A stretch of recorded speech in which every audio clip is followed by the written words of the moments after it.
Welcome to Flat Earth Debate Live. I'm your host Nathan Oakley, and if you are new to this channel, or you've not done so already, then be sure to subscribe, hit the bell notification icon and join button if you'd like to become a Nathan Oakley 1980 channel member and keep up to date with the Flat Earth Debate.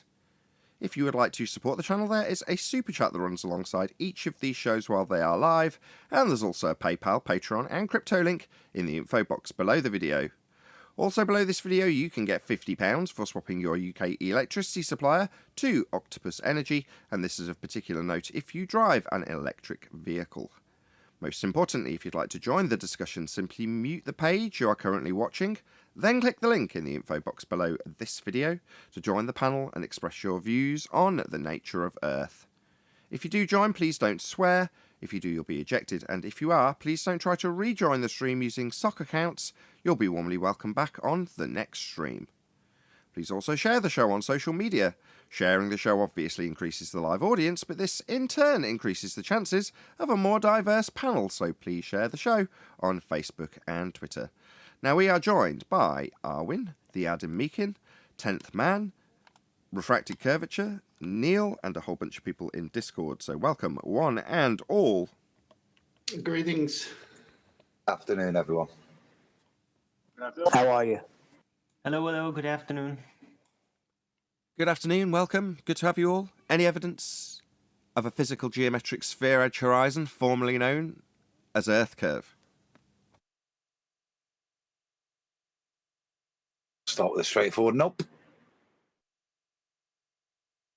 Well, if you were going to try to calculate it, you'd need to measure the angles on a flat plane first. Any evidence you can have an elevation angle from a curved adjacent? No, but I did send the question to Neil deGrasse Tyson again. I rephrased it. Hey, Bev.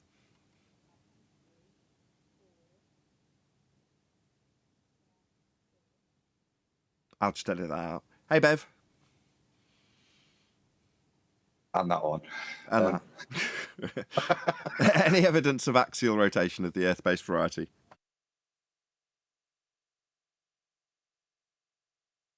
What's that? You're going to need got all no for it, reference whatever it is. What was that, Arwin? We ain't got no reference frames. We don't need no deviation. Any evidence of the distance to the sun? We ain't got no reference frames. Boom, boom, boom, boom. Hey, teacher, you and your reference frames are ruined. Distance to the sun? Anybody at all? What is the sun? It's just another brick in the sky. I love it. We'll stick with 3 AUs.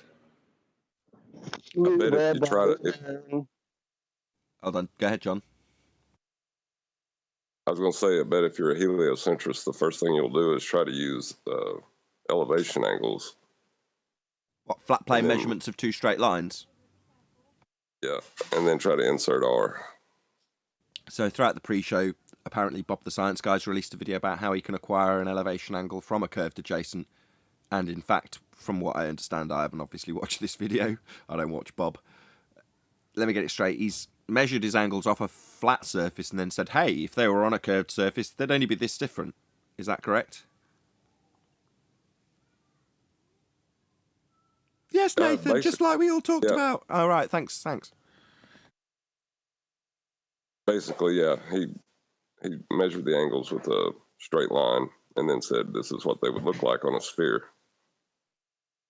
Those straight lines that he measured on a flat plane. I mean, that's fascinating. He can transpose the flat plane measurements he took off the ground with a flat plane and two straight lines meeting at a vertex and said, guess what? If I take these flat plane measurements taken off a flat plane, they'll look like this on a sphere. That's really interesting. Thanks, Bob.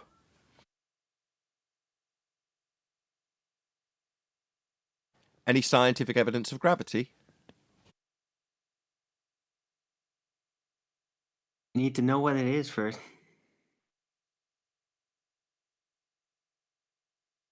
We know what it is. It's the bending of a conceptual medium known as pseudo-Riemannian force space. And what is that? Length, breadth, depth, and time. A conceptual medium only described in maths as pseudo-Riemannian force space. But you can't really scientifically prove a concept, now can you? No, who said this was science? This is just maths. You Not and your real. scientific proof for gravity is ruined, Nathan. There isn't such a thing. We're talking about the description of bending time. Don't be so silly. You can't bend time, it's just a concept. But I can describe it in maths, it's called gravity.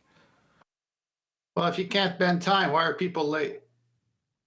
Being late isn't time being bent or broken. I know. But that's what the baller would say. What would time be bending around? It wouldn't. Concepts do not bend, nor do they dilate. Just referring to R in that one. Any evidence you can have gas pressure without the necessary antecedent of a container to press upon?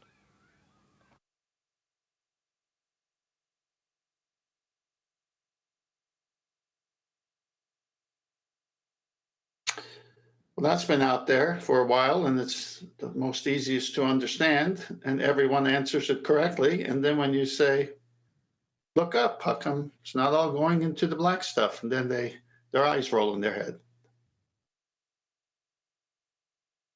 All that conditioning that you live on a globe next to the vacuum of space. And then you ask that simple question, and their eyes roll in their head. It's on screen now, but there'd be absolutely no use for the Mega Maid, would there? If gas pressure didn't require containment. Suck, suck, suck, suck.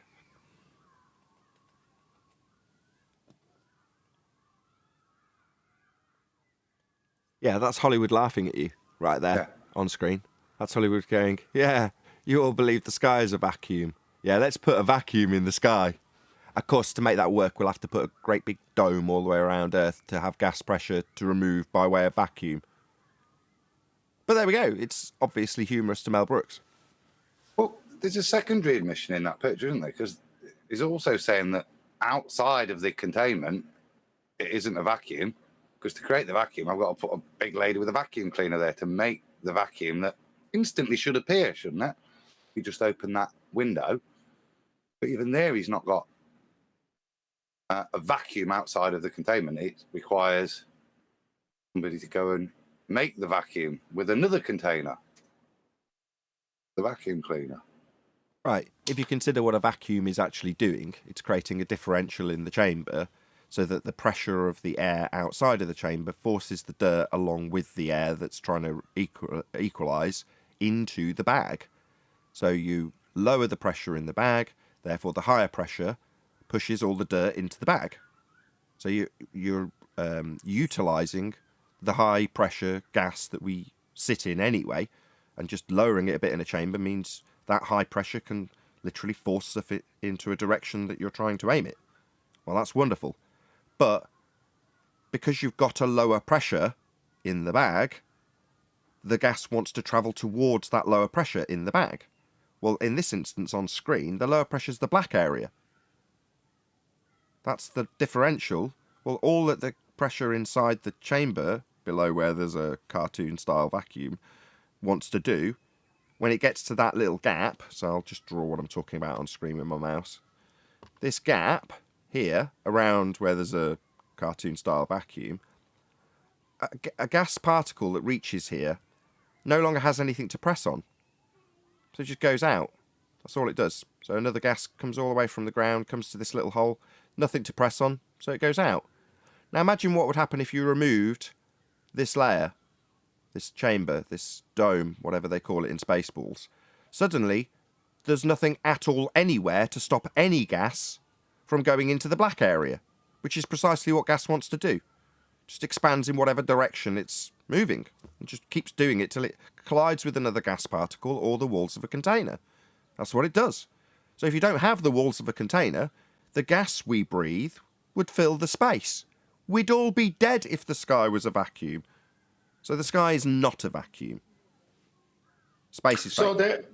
So when they, to the earlier question, the bending of space-time, so they would have us believe that this concept, this made-up thing, bending of space-time, is the result of that air being on around the Earth and not escaping. Is that right? Well, yes and no. Many of the things we have in the heliocentric model, including time and much of the geometries, derive from celestial objects that we could describe as being clocks and calendars. Well, they're moving in a pattern that allows you to track what we have redefined as time and put it into a numeric construct.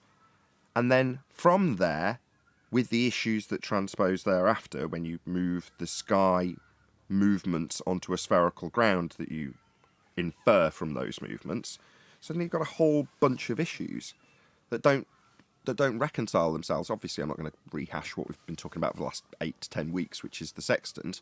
That's the obvious one at the moment for anybody who's been watching. But there's a whole bunch of other problems that occur when you reverse engineer time into geometry. Well, that leaves them with the necessity to make up this bullshit narrative about gravity. And when the gravity doesn't work out in terms of them holding matter onto a spherical surface that's spinning, with mass attracting mass 107 years ago, well, then you've got to somehow move that forward into the very thing you derived the concept of a spherical ground from in the first place, which is where we get our time from in the first place. Well, then you end up coming full circle and ending up with this bending conceptual medium of space-time. And it's like, it's all backwards. We aren't reifying into existence a force that doesn't exist, that isn't really a force, but you can think of it as a force because it's a bending space-time medium that's in maths only. All of that nonsense has come as a result of deriving what we see in the sky and their movements onto the ground. So, for instance, the equator. Is the equator actually a place or a thing or an outside edge of a sphere? It's none of those things.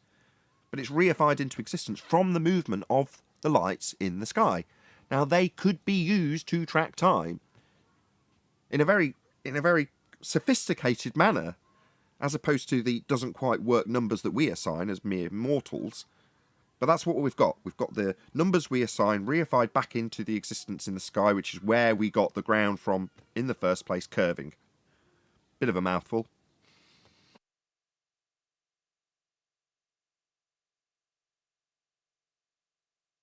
Any single viable hypothesis from any of the fields of astronomy, cosmology, or astrophysics? Not yet.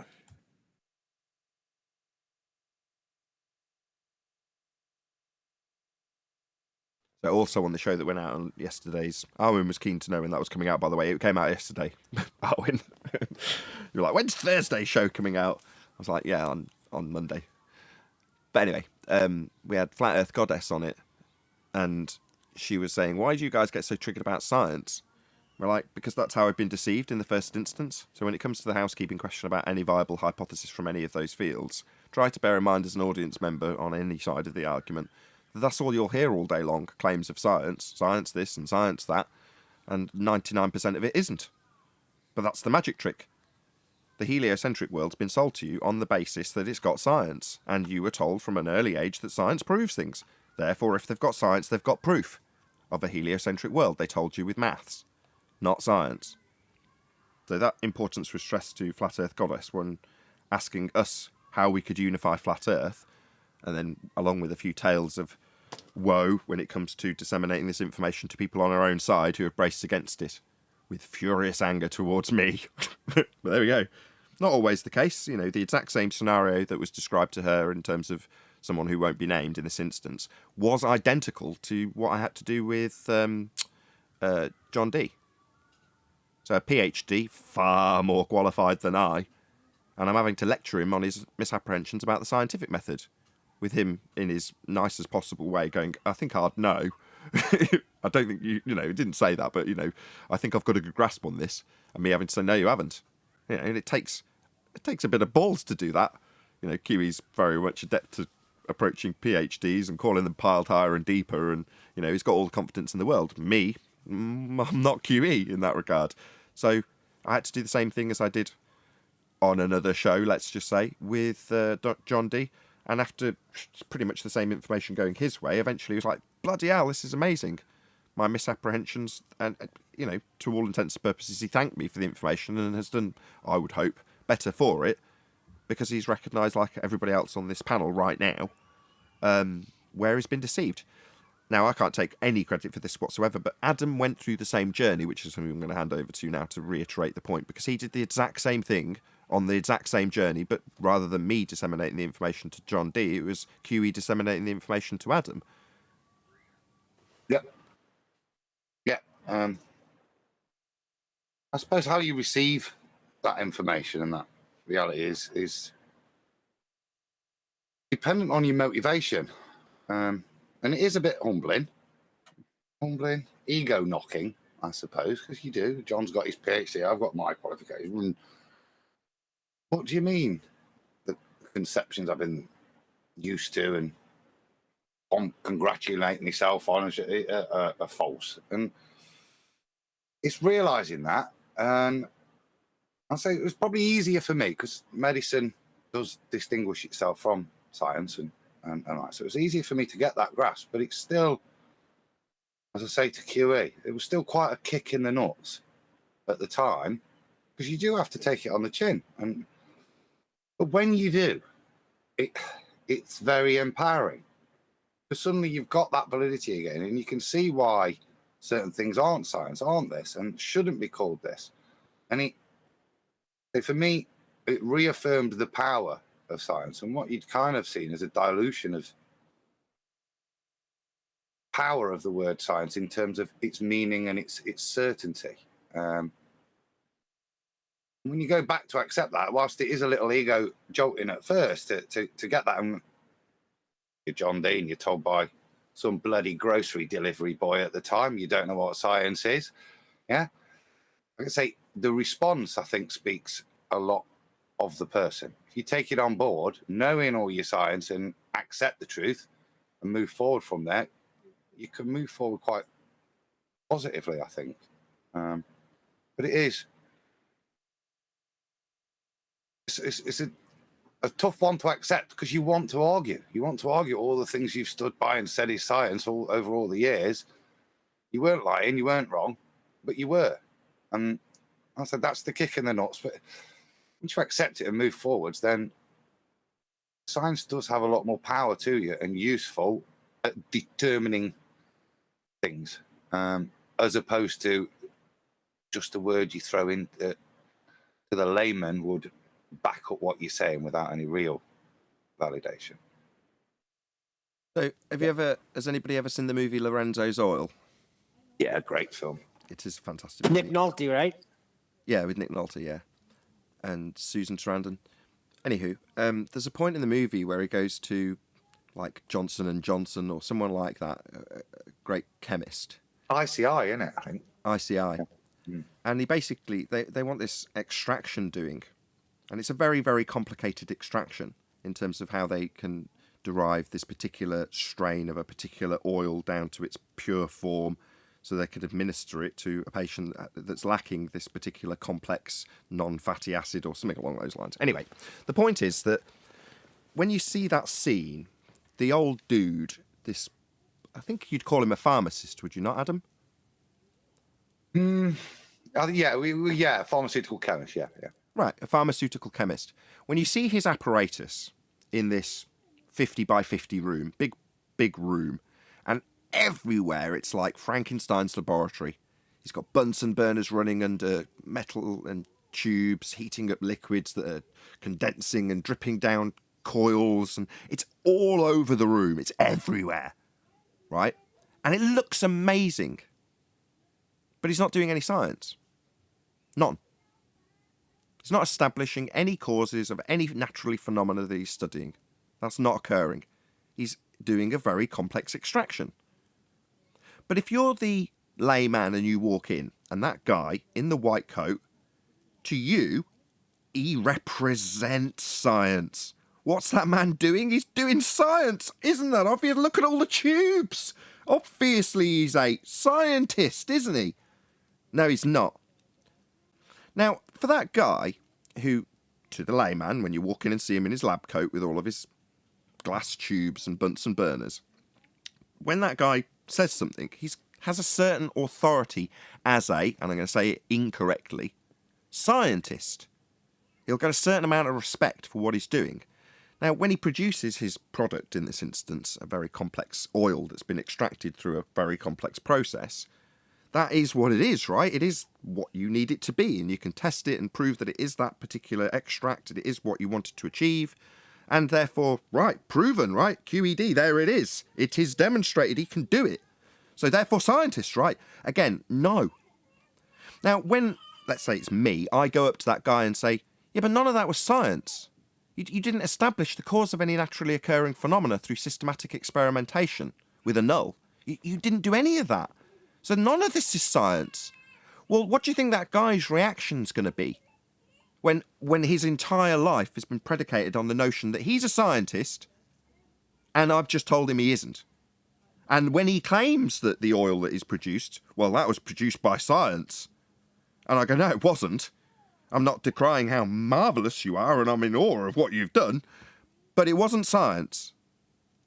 Yeah, that's going to undermine a certain amount of authority that person had throughout their life. And suddenly they can look back on those things, this is what Adam's just described, and think of all the times they talked about the science that they did when they produced oil, in this example. And it wasn't. Well, that, as Adam, I'll paraphrase what he said, is a bit of a kick in the nuts to a highly professional... Well, what was it then? Go on, whoever that was. Well, what was it then? So what was he doing, if not science? A recipe. It's called... Fundamentally, you could call it cooking, couldn't you? But I would call it compounding, if I wanted to make it sound, but it's no different to following a recipe, is it? He's doing an extraction. He's extracting one thing from a combination of things. Well, some of them are combined together in manners that you couldn't even begin to imagine how to unseparate unless you're extremely skilled, which that guy in that movie, which is based on a true story, was. Extremely skilled. But if you're under the misapprehension that when that guy starts talking about something, what he says, the words he uses and the detailed descriptions he gives are scientific, then you've got a misapprehension about science. Now, the problem is that power, the word science, gives that guy... I'm not pretending for 1 second that this guy in ICI is actually utilising it in this manner. It's just an example. But when he has this authority technically taken away from him in a manner, because the common vernacular would suggest that he's a scientist doing science, therefore everything he does is proven and true. And there's going to be things that this guy talks about that may be, let's say, outside of his professional arena that are nonsense. If he talks about heliocentrism, that would be a case in point, right? Suddenly, if he starts talking about outer space, this chemist, then, well, hold on. Why do I take this as read? Why am I taking this at face value? Well, obviously, anybody who's next to me says, this man's a scientist. So, of course, he's a scientist. This man is science. And suddenly, he's not. He's a magician with a hat on telling you a story about an outer space sky vacuum that stands in violation of natural law. But because he's got all of this stuff in the background, suddenly he represents science. Now, nobody wants that power taken away from them. And a lot of people in our own arena, on our own side, I say under my breath, also recognise this magic trick. And they'll punt science too. This is science, that's science. This man-made device, this gizmo, that's science. That proves my point I'm making. Yeah? It's the same magic trick being utilised by our own side. Anyway, the point of all this was, back to Flat Earth Goddess, when it comes to unifying with people who don't recognise this, don't want to recognise this, in fact, potentially want to utilise the exact same trick we've been deceived with to give themselves a bit more authority, power and credibility, then that's something that, unfortunately for me, I don't want. Now, I could just keep my mouth shut, right, and just babble on about science all the time, every time I talk crap about something I don't really understand or a claim I've made that I can't validate. I'll just say science afterwards, and I'll get a load of followers, and they'll believe I'm the big honcho and all the rest of it, just because I've used a few magic words at a few choice moments. Well, that's not what we do here, right? We disseminate how you've been deceived so you can go forth from here and go, Timotei, now comes the science part. That's not science. Well, if that's your thought process after watching this show, then jobs are good, and as far as I'm concerned, we've achieved something. So wait, you guys are against the scientific methods? That was the reply we got after a similar explanation on Thursday's show that went out yesterday on Nathan Oakley channel. Subscribe today if you're not already subscribed to my second channel. You get to watch the Uncut and After show for free, so you'd have to be a member. Typically, if you just subscribe to this channel, Nathan Oakley 1980, if you're watching it here live, you'd have to be a member to watch those shows. But second channel gets them a few days later, maybe 3 or 4 days later. So subscribe today to Nathan Oakley channel, my second channel. Still not all the way through housekeeping. Any evidence of the R value, Earth radius?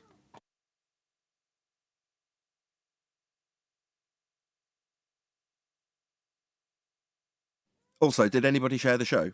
It's been about 100 people watching for about 20 minutes. And have we heard anything from Bev, as there's a protracted silence right this second? Hello. Hello, Bev. Good to have you. Good day. You're killing it, mate. I'm watching your show regularly because you're killing it. Yeah. Thank you. They don't know what Could to do. do with some more people watching. So if you don't know who Bev is, Bev's of the moment right now, because if you're obviously watching Flat Earth Debate, you'll hear us talking about the sextant all day long, every day. Well, while the sextant is a tool, and some might say, well, that's a fad, you know, it's like the black swan, it'll come, it'll go, it'll be another argument that's tucked into your pocket. That won't hang around forever. But the principles that the argument that we're using currently are based on is something that Bev has talked about ever since he got here. And so this is very much Bev's moment, because they hear the stuff here about sextants and elevation angles and adjacents and all the stuff that Bev talks about. Then they go to Bev's and hear him talking about it in even more detail. And it's very disturbing for them. I shouldn't laugh, because I know you're not interested in causing people cognitive pain, Bev, but there we go. Yeah, we've narrowed it down to logic at the minute. Like the common cause it is the logic, and as soon as the logic enters the argument state, then the model just has to disappear. It's the model's a ridiculous concept.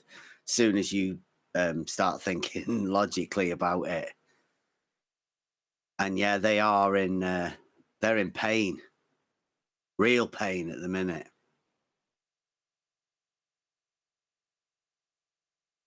Yeah, I hear a lot of familiar things from familiar people that go by your way, moaning about the exact same things they moan about me about, if you know what I mean, but with you. Whereas you seem that much more chilled out than I am, typically. You know, I'll sooner berate somebody than empathise with them, whereas you'll sort of take them under your wing and then take the piss out of them, call them snowflakes and things, which I also appreciate a lot. Them. Yeah, I love them to say that stupid stuff, right? It's much better hearing them say it, because then everybody can hear me. You hear them say it, right? And you don't berate them for it. You want them to say it, because there's some classics. I mean, we had Rumpus in last night. That was interesting. Very interesting. I'm just got it on the cutting board. Yeah, the lengths they've had to go to. There's some interesting times coming up, because they've had to give up proof completely. We've got SE doing the proof project 2022, where we're going around just asking people what is proof? Like, what would you accept as proof? What does it mean to you? And the sort of unanimous reply, even though Rumpus said it was different, is that there is no proof in science. They've had to give it up completely. What a massive turnaround. 2015, Yeah. The whole body of science proves we're on a sphere. 2022, oh no, science, it doesn't prove anything. I mean, we can't possibly accept that this empirical method of validation, and logically speaking, as that's your thing, if A, then B, or, not and, or, just or, if A, not B. That's science right there. Right, you can't have both. And if you prove one or the other, then you've proven one or the other. So it's absolutely about proving things, but because they haven't got any, they now have to deny that science proves things. Yeah, Yeah, that's it. Right? We've got them saying that because of the conversations that go on in this community, i.e., all of us, right? You involved as well. Which they call themselves the scientific community in this sort of arena, they've had to give up proof. Right? They literally admit it's because of the conversations that we have, all of us, everybody in this arena, has caused them to give up proof. And I don't know where you are. Where are you without any proof? On a flat Yeah, Earth. but to be fair, I do remember my son at the age of 13 telling me that. And that was years ago. That science doesn't prove anything; it disproves things. Well, because of logic, like Nathan said, the 3 laws of basic thoughts, that you exclude the middle. There is only on or off, yes or no. There is no middle part. So by proving the negative, you sort of like, the only leaves you one other option. That's the way science works. In reality, right? This gets a little bit strange.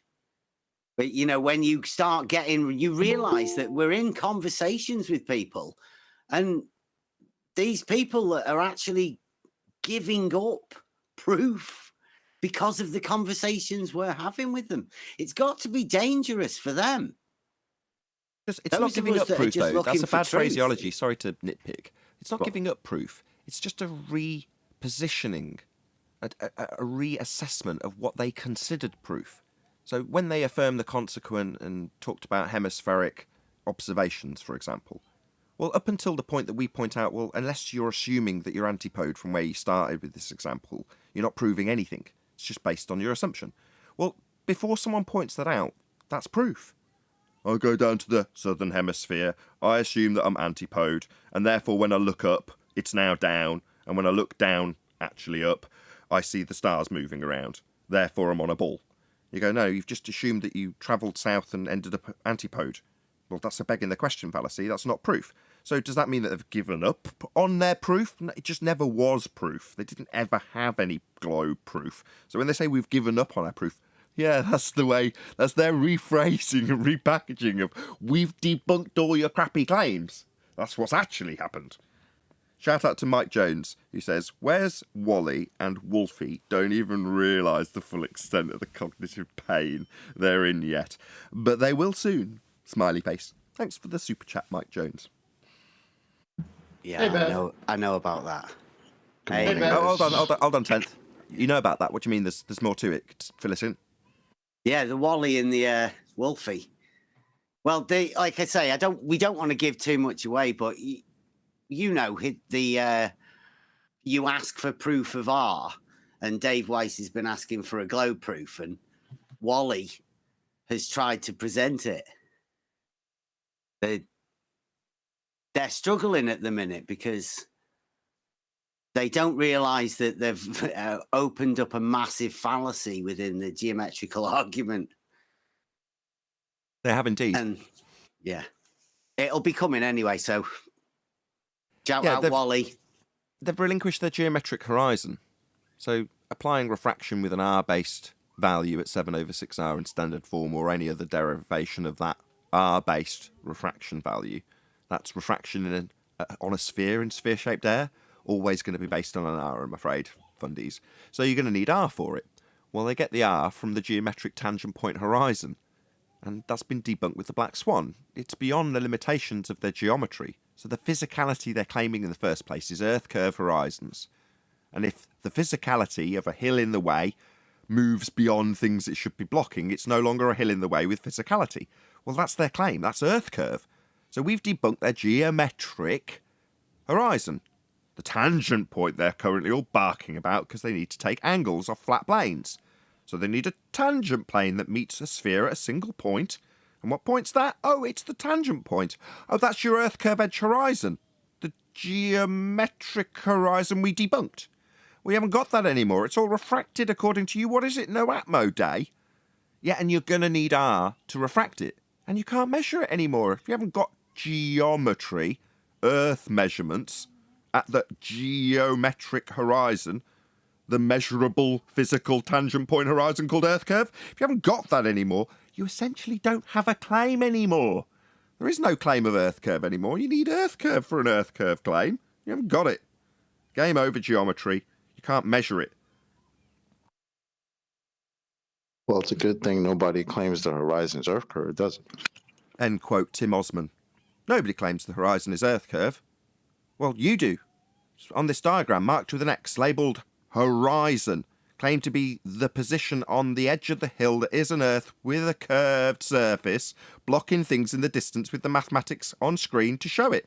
Horizon's your Earth curve. That's precisely what you claim in the first instance, but when you debunk it, by showing it's not physically where it should be, and physical geometric objects don't physically change their physical geometric position, because then they're no longer measurable positions, because they move.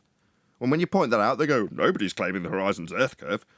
Except when we put up demonstrations like this one on screen with a ball and something behind it, and the geometric edge being the obstruction, you think the Earth curve edge horizon represents in reality. It just isn't anymore. So paradoxically, you don't have any geometry. There's no claim of an Earth curve edge anymore. There's no claim for a sphere anymore. That's a geometric claim we've debunked. Can I comment on pain? On pain? Yes. Well, by all means. Thank you. Hey, Bev, how you doing? Hey, what up? See, this pain is not going to go away, and I don't want it to go away. I want more pain. You know why? Because they're liars. They're deceivers. They deserve 10 times more pain. And let them come and make a fool of themselves with their bad arguments, bad logic. When you're going to go lie about the nature of our Earth, and you enter a discussion where someone's trying to say, well, where'd you get that to say that? And you just want to have that discussion. And then they resort to lying. And now that the white coat of science no longer serves them because the trick has been unmasked, they're willing to throw science under the bus. That's how much of a liars they are. So the very thing they used to hoodwink everyone is no longer hoodwinking anyone. So they say, you know what? That apparatus, that white coat, we got to get rid of it because it's killing us right now. So that white coat's no longer working for them. The more pain they get, the better, because they're liars. Now, truth seekers avoid pain because they can enter into a conversation. And as you said earlier in the show with Dr. John D. and Adam, once they found out what the scientific method was and what real science was, they didn't suffer pain because they're not liars. They're truth seekers. So these people are deceivers. To me, they're the enemy of mankind. So more pain, the better, until they change, of course. Then we'll offer mercy. Yeah, but that's what one of the points I wanted to make was that because of the conversations in this arena with i.e. there's no globe proof. There is no proof. So, I mean, everybody within this arena, you've got your housekeeping questions and all that. They've never been challenged. There is no globe proof. But the point that I'm trying to make is that because of these conversations, the people we're talking to have had to give up every proof, right? They can't have there being any proof of anything. Oh, I see what you're driving at. I know what you mean. Yeah, I get you now. Sorry, we're all just the pennies just dropped there. Right? Yeah, the pennies just dropped for 2 or 3 of us all at the same moment. I'm sorry to interrupt you. Yeah, so I mean that's what we've done as a community within this conversation. Like that's how far this has been pushed. Where the people we're talking to now have to back down on just about everything. Straight lines have to be circles. That's funny because I actually saw that with what was his face? What's his face? I forget his name. but the straight line that was actually a circle, and he was like, "Oh, it's horizontal to the straight line." It's John like G. yeah, Yeah. him. I was dying, man. Ridiculous. Like you're right. They've gotten to a point where you can't prove anything about anything. It's like I've had somebody tell me, "Oh, you can't even prove that I'm here right now." It's like, wow, you really have gone to that level. There's a yeah, name you're right. for that. There's a name for it. It's called an existential crisis. Yeah. Yeah, and they're going through it.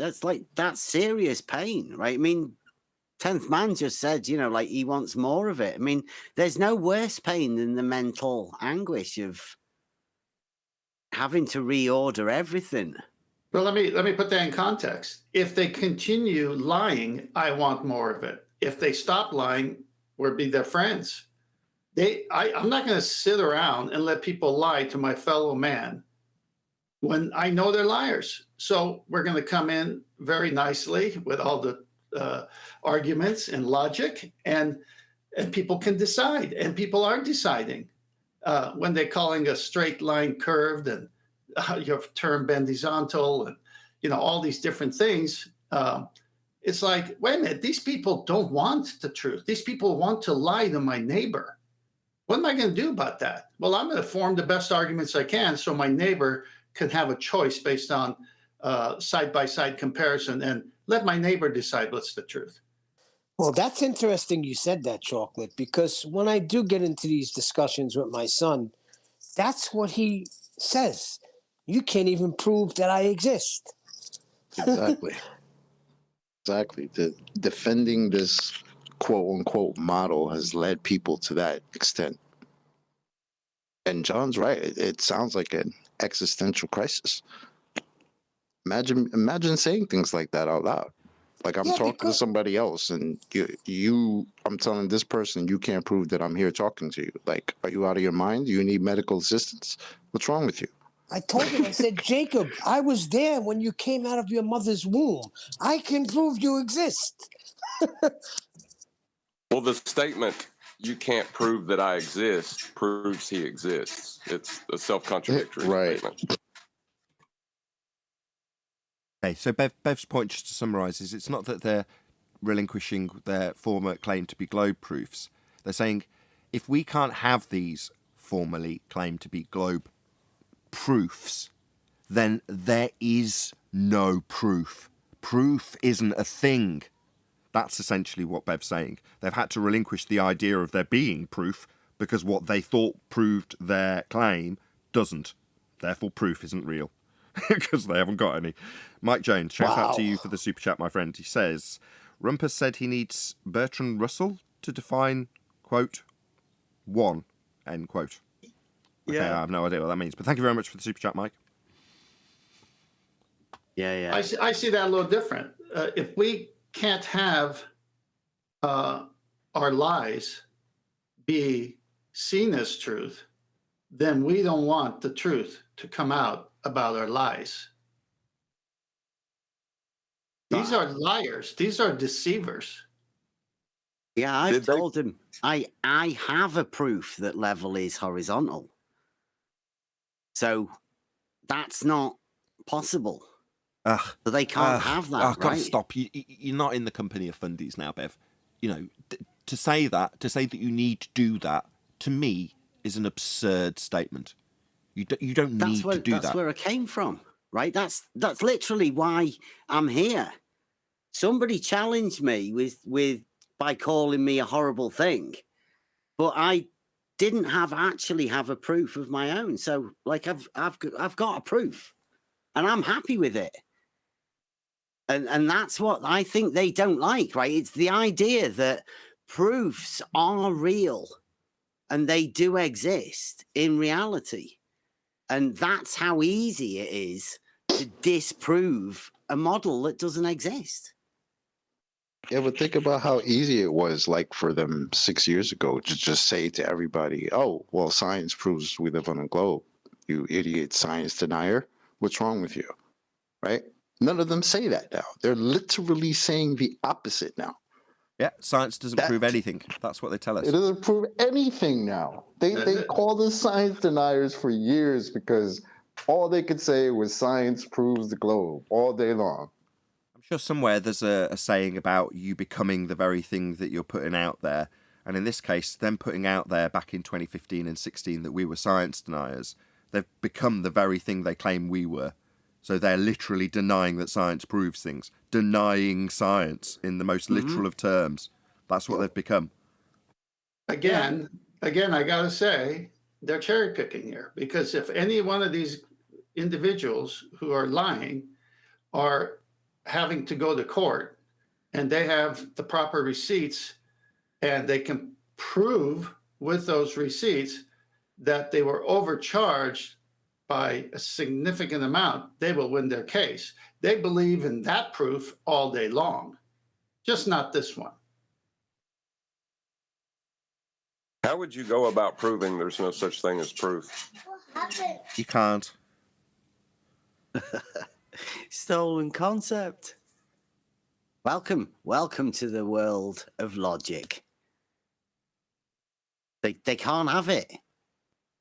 It doesn't exist. And in order for them to have their model, I call it the model affliction, they have to end up denying all sorts of other things. They don't realize the consequences of a model versus reality and proof. And it's a really strange place for them to be in. And they are in pain. Like you're share your pain. Like they don't want to come. Like their pain's that much when they come here. They're never going to do it. But we are Then they're going to go to the talking nut about house then. we are talking about people who think other people are living antipodal to them, thousands of miles beneath their own feet. So, yeah. Hey, if I can ask a favour of anybody who's one of the mods in Nathan Oakley 1980, if you can dig out Bev Try Thinking channel's one of the videos and just spam it as a link. So if you're watching live, there's 125 odd people watching live right now, and you enjoy Flat Earth Debate, you will definitely enjoy Bev Try Thinking. And yeah, he's, as I say, he's a specialist globe annihilator. So check him out. Hopefully someone will spam his link so you can go and subscribe to him Logic immediately. night tonight, 8 o'clock, 8 p.m. UK. We delve into logic and the basic concepts of it. And it may sound really simple, but these basic concepts of logic do away with the globe. The relativism that you're going to hear a lot about coming soon, because that's the only place they can go to. The only thing that can counter that is a firm understanding of logic. Perfect. So, Bev, sorry to interrupt. Level Up has just spammed Bev's channel. So go and click on it right now if you're watching live, and go and subscribe to Bev immediately. He's got a show at 8 o'clock, which he's going to plug again now. Thank you very much. Logic night. We do Logic night and we do Euclid night, basic geometric concepts. They're the same thing, really. The Euclid and the geometry. It's sort of a theme we've got going where we link logic, geometry, and reality, all three of them, so closely linked. And Also, all of them. Although it's a little bit lowbrow, there's a lot of memes. So if you're a fan of memes in general, T-shirt logic. T-shirt logic, there you go. That. I mean, yeah. T-shirt logic, we do all of that sort of stuff. T-shirt designer. Give my best to DP and spot on. Yeah. On one of the shows, I just happened to tune in at the right moment for this to be amusing, but I listened to Bev and he's in his very serious voice telling everyone, no, we've done a really good job with the GIF. You know, we've got it down to the right size, so it'll definitely share on all these different places. And you know, he's giving all the technical aspects of this GIF. Then it appears, and it's a picture of Blue Marble Science pooping out globes when you press his nose. I saw that. Very amusing. Is that who it is? Oh, I didn't know who it was. Yeah, you did. I don't know why you said that, but very amusing. So Bev Try Thinking is Adam's very kindly stick his channel so you can see the kind of thing he's doing on screen right now, scrolling by. So that's his channel. Check him out. Go and subscribe. Link is on its way up through the live stream chat as we speak. whilst I'm still on screen, if I can just flick to this one, it's probably I don't know if anybody knows it, but is it coming out tonight? This is Q and Fee. I think he's Dutch. Oh, and you might know him, but quite kooky. I like his videos, but the point of this is look at what he's talking about. And I've never engaged with this guy, but obviously the sextant debate is having an impact elsewhere, as that this guy's dealing with sextant issues and addressing their nonsense as well. So just to give a shout out, that's at I think 11 o'clock tonight. Q and Fee channel. I'll spam that in the link in a sec. But just say nice to see the topics expanding past people we know directly as well, which is good to see him picking up and slapping the ballers with it. Absolutely. It's And a strange group, isn't it? Say again. That's a strange group, isn't it? I mean, Bob, Simon, Dan fight the flat Earth, and I assume it's the channel host with the crazy green hair and beard. yeah, Now that's Professor Dave, isn't it? yeah. Oh, is that Dave. Professor Dave? Oh, okay. Yeah, imagine that for a party. But I wouldn't have put Bob in with those guys. You can't. Not all of those never talk to each other, do they? I don't know. Do you know these people? I don't know any of these people. No.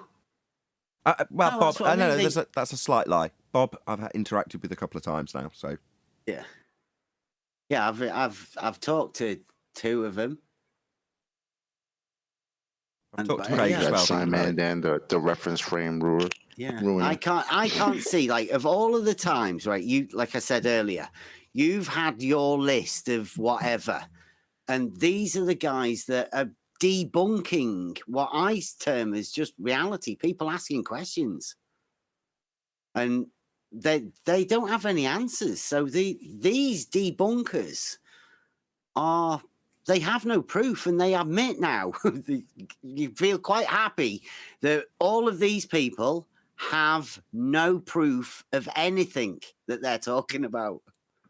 So, And they'll Bev, quite is this- happily admit it now. So so take that on. Bev, is congratulate this the best yourselves. they can do? Is this the best they can do? Is this their A team for the globe defense? They've got nothing. It's gone. Like surely you've noticed over the last 2-3 years, right? It's the steady decline of the Globe Defender.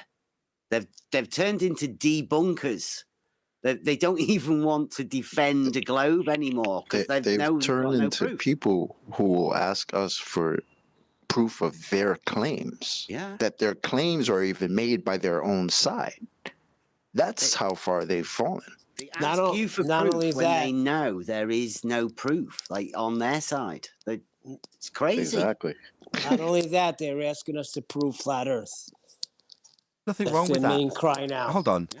You've said this yesterday. There's nothing wrong with that. If you make a positive assertion the Earth is flat, then there's nothing wrong with them asking you to justify your claim. There's plenty of things to justify your claim with. Yeah. Yeah, but they're not accepting any. That doesn't Well, matter. I mean, that doesn't stop matter. talking to him. It doesn't matter. If they don't Yeah. accept it, if they give you a hand wave dismissal, or more likely than not an ad hominem, then that's their problem, not yours. But you're phrasing it as though it's unreasonable for you to prove a flat Earth. Now, maybe it's me saying it's obvious, observably, No, because they navigatably, got the immeasurably claim. flat. They got the claim a globe, though. We're just revealing that it's flat. Yeah, you've got to understand. You seem to have been conditioned by the route I lead the guests on, Neil. So I lead them into making their positive assertion, and then I take it apart. And in that instance, there's no need for me to prove a flat Earth. But if you just go up to somebody and say, the Earth's flat, and they say, prove it, you go, oh, it's not up to me to prove it, you've got the positive claim of a God. No, it doesn't work like that. You give them the proof. That's what I'm saying. You give them the proof, and they still refuse to accept it. That's when you just got to shut the door. Yeah, fair enough. That's why they're in pain. But all the people that were once here, you can find them all together in one group. Over there on Jose G. Gonzalez, you see all the usual suspects that were once here, but got a spanking. never come back anymore. And when they do, they get their ass handed to them.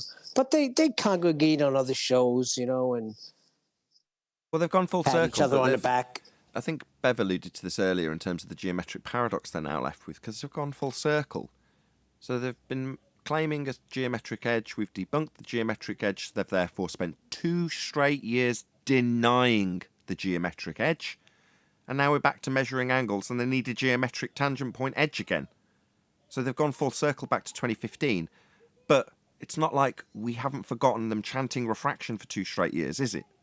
So that, as I say, is going to leave them in a lot of cognitive pain. They need to go back to 2015 and say, oh, yeah, Earth curve gets in the way of this here boat.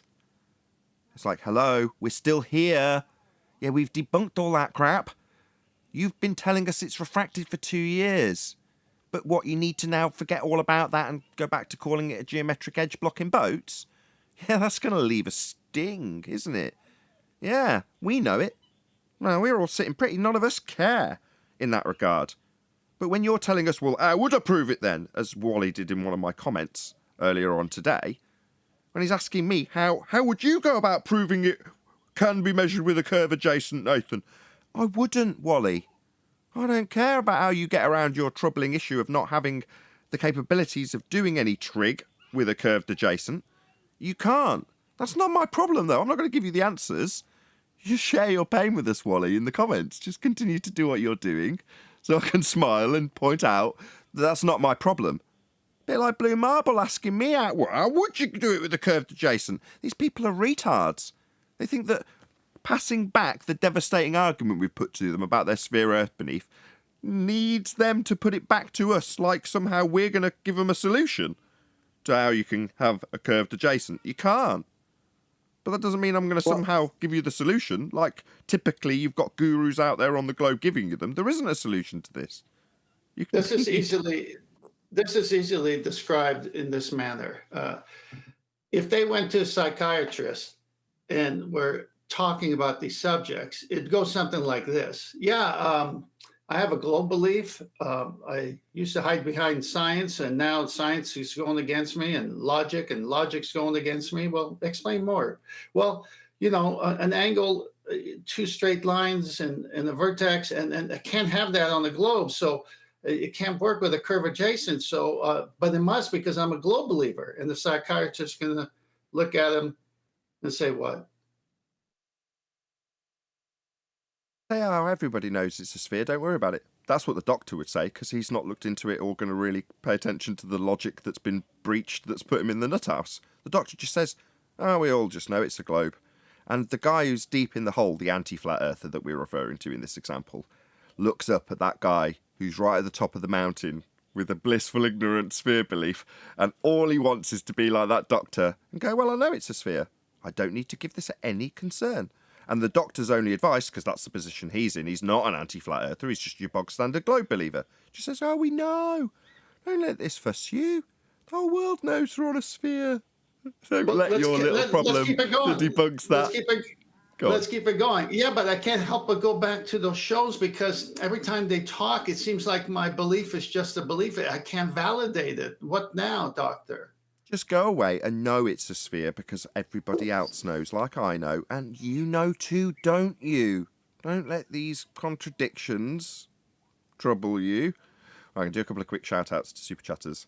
So, shout-out to Fibre Oats, who says, if I can't impose my model on you, then it seems obvious that science doesn't exist.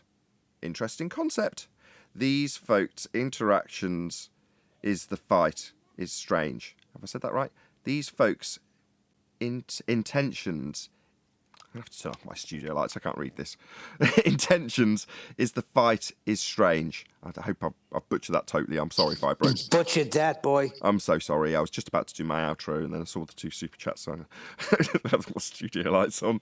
Right, let's just read the other one. Mike Jones says, the funny thing is that the numbers for Wally's alleged, quote, satellite trig don't even work with a straight baseline. Oh, well, Wally. Smiley face. Thank you very much indeed for the super chat. Anybody got any last comments before I ask everyone to say I got to say something. The problem is this. They still believe that they're on a sphere, and the conversation I was having yesterday with a guy was, You're saying to me, but the sextant is working, and it's working on a sphere. No, the sextant is working on a flat Earth. With that, I'm going to say if you are watching on either Nathan Oakley 1980 or Nathan Oakley Premiering streams, subscribe to my second channel, by the way, if you do want to catch up with the Flat Earth Debate Uncut and After Show that I talk about every time I do these outros. So, as I say, if you are subscribed to Nathan Oakley and watching after the fact, not as a member, then stay tuned because there will be an after show to follow. I've been Nathan Oakley, and I will see you all in the next video.